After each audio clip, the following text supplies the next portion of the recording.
Everyone, welcome और welcome back to my channel.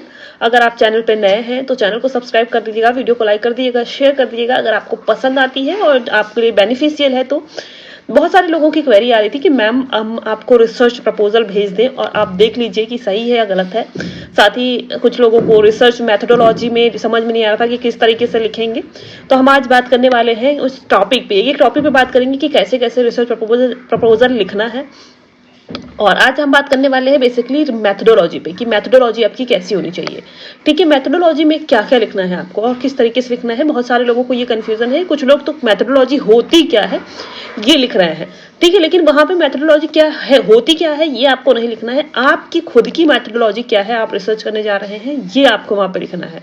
ठीक है, तो इसी पे बात करते हैं। चलिए वीडियो स्टार्ट करते हैं और वीडियो पसंद आती है तो प्लीज सब्सक्राइब करके जाइएगा। आप लोग सब्सक्राइब नहीं करते हैं, लखनऊ यूनिवर्सिटी या फिर किसी भी यूनिवर्सिटी, जैसे कि आपका अभी इलाहाबाद यूनिवर्सिटी का भी रिजल्ट आ रहा है और आप यहाँ पे आपका प्रपोजल तैयार करना है, तो आपको इन चीजों का ध्यान रखना होगा कि जैसे आप रिसर्च मैथडोलॉजी लिखने जा रहे हैं ना, तो वहां पे ये आपको लिखना है कि आप कौन सी मैथडोलॉजी अपना रहे हैं। आप रिसर्च करने जाएंगे तो आपकी क्या मैथडोलॉजी होगी, आपकी क्या टेक्निक होगी, आपका डाटा कलेक्शन मेथड क्या होगा। ठीक है, आप कौन सा रिसर्च कर रहे हैं, आप कौन से टाइप का रिसर्च कर रहे हैं, आप किस तरीके की आपकी जो रिसर्च प्रॉब्लम है वो है, इस पर आपको ये वहां पर आपको लिखना है। मैथडोलॉजी होती क्या है ये आपको नहीं बताना है। ठीक है, कुछ बच्चों का मेरे पास आया था प्रपोजल और वहां उन्होंने कहा था देखने के लिए, तो उन्होंने पूरा सब कुछ लिख दिया है उसी में, action research, qualitative, quantitative, historical, experimental, सब कुछ लिख दिया है कि ऐसे होते हैं। जैसे आप जा रहे हैं किसी स्कूल पर रिसर्च करने, ठीक है, स्टूडेंट्स का क्या वहां का परफॉर्मेंस रहा है पिछले 2 सालों का, या फिर वहाँ का स्कूल का स्ट्रक्चर, या फिर वहाँ पे जो करिकुलम है उसमें क्या है, उसमें जो वहाँ के सिलेबस है उसमें क्या चेंज होना चाहिए, बच्चों को का इम्प्रूवमेंट किस तरीके से करना चाहिए। इस तरीके के अगर आप रिसर्च करने जा रहे हैं तो आप एक्शन रिसर्च अपनाएंगे। ठीक है, जो कि आपको वहाँ पे इमीडिएट रिजल्ट चाहिए वहाँ पे, तो आप एक्शन रिसर्च करेंगे। उसी तरीके से अगर आप कोई ऐसा थ्योरी है जिसको आप अप्लाई करना चाहते हैं आज के कॉन्टेक्स्ट में, तो आप अप्लाइड रिसर्च करेंगे। आप किसी ऐसी चीज पर रिसर्च करना चाहते हैं जो हिस्ट्री में हो चुकी है, ठीक है, जैसे आप रिसर्च करना चाहते हैं कि 1857 की क्रांति के पीछे क्या रीजन थे। ठीक है, इस पर आप रिसर्च करना चाहते हैं। तो 1857 की क्रांति तो बहुत पहले हो चुकी है ना, तो आप इसके कुछ कारणों को अपनी तरीके से कुछ जो है वहां पे सेकेंडरी डाटा के माध्यम से इसको रिसर्च करना चाहते हैं, तो यहाँ पे आप लगाएंगे हिस्टोरिकल रिसर्च। लेकिन आपका जो डाटा होगा वो सेकेंडरी डाटा होगा, क्योंकि प्राइमरी डाटा तो अब आपको मिलना बहुत मुश्किल हो जाएगा, क्योंकि उस दौरान के जो लोग भी थे वो भी नहीं है। उस दौरान आप किससे क्या ही पूछेंगे, तो आप ज्यादातर बेसिकली सेकेंडरी डाटा यूज करेंगे। कुछ जो होगा कुछ उस दौरान के कुछ ऐसी पुस्तकें होंगी, कुछ ऐसी रिपोर्ट्स होंगी, कुछ ऐसे सरकारी डॉक्यूमेंट्स होंगे जहां से आप लेकर 1857 की क्रांति के बारे में जो है अपना रिसर्च कर सकते हैं। तो ये सेकेंडरी डाटा हो गया।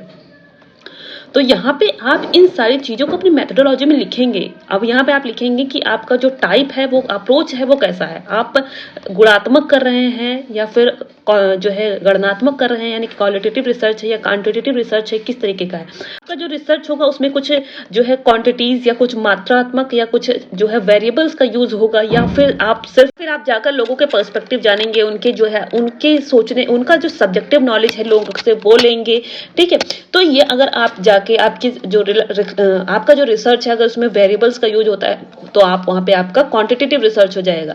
यानी कि आप अगर संख्या का यूज करते हैं कि जैसे आप सर्वे कर रहे हैं, आप जानते हैं कि कितने % महिलाएं हैं, कितने % पुरुष हैं, कितने % बच्चे हैं, कितने % जो महिलाएं हैं वो खेती किसानी में काम करती हैं, कितनी % पुरुष हैं वो खेती किसानी में काम करते हैं, तो आप परसेंटेज एक डाटा यूज करेंगे ना, तो आपका वेरिएबल यूज होगा, तो आपका क्वांटिटेटिव हो जाएगा।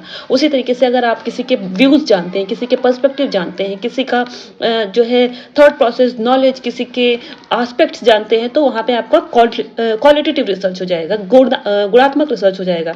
तो आपका रिसर्च किस तरीके का आप वहां पे लिखेंगे कि आपका अप्रोच होगा गुणात्मक यानी कि क्वालिटेटिव, या फिर गणनात्मक यानी कि क्वांटिटेटिव, ये लिखेंगे। आपके क्या यूनिट्स होंगे, आप बच्चों को ले रहे हैं, पुरुषों को ले रहे हैं, वृद्धों को ले रहे हैं, 1 से 5 साल के बच्चों के ऊपर रिसर्च कर रहे हैं, देख रहे हैं कि जो है बाल मृत्यु दर कितनी है, महिला मृत्यु दर कितनी है।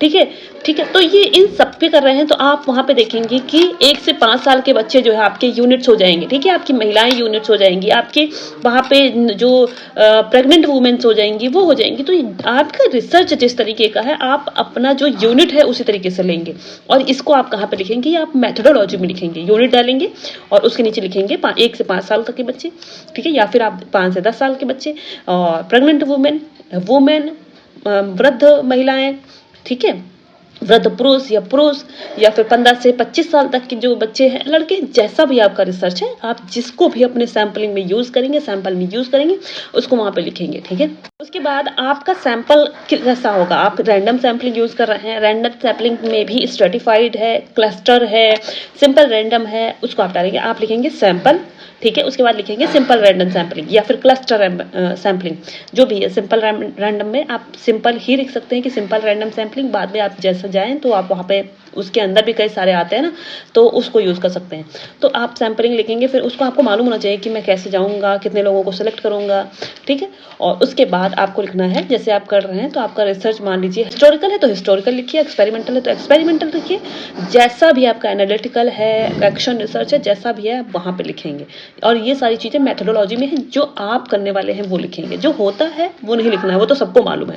तो मैं अपने प्रपोजल को आपको दिखाती हूँ कि मैंने कैसे लिखा था। देखिए, मैंने तो लिखा है हेडिंग वाइज, आप उसको भी लिख सकते हैं, लेकिन आप अपना पूरा सेंटेंस में भी लिख सकते हैं, ठीक है, कि मैं पहले जो है एनालिटिकल रिसर्च करूंगा, मेरा रिसर्च एनालिटिकल है, हिस्टोरिकल है, और मैं इसमें प्राइमरी डाटा, सेकेंडरी डाटा का यूज करते हुए और गुणात्मक या गणनात्मक या फिर क्वालिटेटिव या क्वांटिटेटिव, जैसा भी आप इंग्लिश हिंदी में जैसा भी लिखना चाहें, क्योंकि मेरा हिंदी है तो मैं हिंदी में बता रही हूँ, और का अप्रोच का यूज़ करते हुए, और मैं अपना रिसर्च करूंगी आगे चल के। मेरे जो यूनिट होंगे, मेरी जो इकाई होंगी, अध्ययन या रिसर्च की इकाई होंगी, वो पुरुष होंगे, 10 साल से लेकर 12 साल के बच्चे होंगे, 1 से 5 साल तक के बच्चे होंगे। ऐसे आप सेंटेंस में भी लिख सकते हैं, मैंने हेडिंग में लिखा है, आप हेडिंग में भी लिख सकते हैं, जैसा आपको इजी लगे। तो मैं आपको अपना रिसर्च प्रपोजल दिखाती हूँ और मैंने कैसे लिखा था। देखिए, मेरा जो यहाँ पे रिसर्च मेथोडोलॉजी है, इसके अंदर मेरी शोध प्रश्न है, जिसमें हमने सर्वे रिसर्च है मेरा, और इसमें एक्सप्लोरेटरी और डिस्क्रिप्टिव, मेरा बेसिकली हम कह सकते हैं तो मिक्स रिसर्च है, और जिसमें मेरा क्वालिटेटिव भी डाटा यूज़ होगा और क्वांटिटेटिव भी यूज़ होगा। मेरा जो यूनिट है वो महिलाएं हैं, मेरा क्योंकि मेरा किसानों पर था रिसर्च का टॉपिक, तो मेरा किसान है, पुरुष जो किसान है। उसके बाद मेरी जो सैम्पलिंग है वो रैंडम सैम्पलिंग थी। अब रैंडम के अंदर हम बाकी जो 5 होती है ना, आपको मालूम होगा SSC, ठीक है, यानी कि सिंपल रैंडम, स्ट्रेटिफाइड, सिस्टमैटिक और क्लस्टर, ठीक है। इसमें से हम कोई भी यूज़ कर सकते हैं, और जो मेन होती है वो होती है रैंडम सैम्पलिंग, और इसके जो सब पार्ट हैं वो ये 5 हैं, 4 हैं। और उसके बाद मेरा जो प्राइमरी डाटा था वो जो है यहाँ पे शेड्यूल है, इंटरव्यू है, और फिर यहाँ पे ऑब्जर्वेशन है। तो सेकेंडरी डाटा भी, फिर आप हम यहाँ पे सेकेंडरी डाटा भी लिख सकते हैं। तो ये कुछ तरीका था जिसको मैंने लिखा था। तो इस तरीके से आप लिख सकते हैं। और थोड़ा सा कंस्ट्रक्शन हो रहा है, इसलिए मैं फास्ट भी बोल रही हूँ, क्योंकि इधर उधर की आवाज़ ना आए, इधर उधर से आवाज़ आ रही हो तो प्लीज़ बेयर कर लीजिएगा। सो चलिए, अब आप कोई क्वेरी है इससे रिलेटेड तो आप पूछ सकते हैं कमेंट बॉक्स में, या फिर इंस्टाग्राम या टेलीग्राम पे मैसेज कर सकते हैं। व्हाट्सएप नंबर भी दिया हुआ है, वहाँ पे भी आप ज्वाइन कर सकते हैं, ठीक है। अभी मैंने ग्रुप बनाया नहीं है, सबको ऐड नहीं किया, थोड़े ज़्यादा बच्चे हो जाएंगे फिर मैं सबको ऐड कर सकती हूँ। हाँ, मेरे पास कॉल मत किया करिए, आप लोग का कॉल भी आता है। आपको हम ग्रुप में ऐड कर सकते हैं, जहाँ पे आप लोग एक दूसरे से डिस्कशन कर सकते हैं, ठीक है। और कुछ मुझे ऐसे लगेगा कि आपको बताने की ज़रूरत है तो मैं बिल्कुल बताऊँगी।